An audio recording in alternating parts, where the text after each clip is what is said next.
মাঠ ত্যাগ করার জন্য অনুরোধ জানাচ্ছি। খেলোয়াড় ব্যতীত মাঠের ভিতরে যারা ঘোরাফেরা করছেন তাদের দৃষ্টি আকর্ষণ করছি, আর কিছুক্ষণের ভিতরে আমাদের খেলা শুরু হতে যাচ্ছে, তাই আপনারা দ্রুত সময়ের ভিতরে মাঠ ত্যাগ করে খেলার পরিবেশ সৃষ্টি করুন।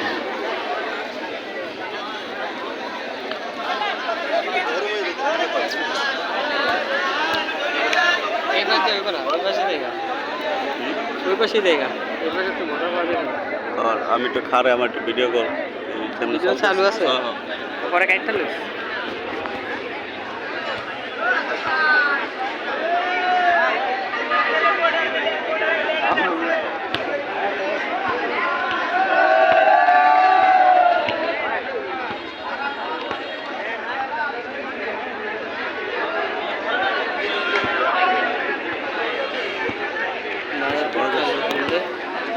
একটা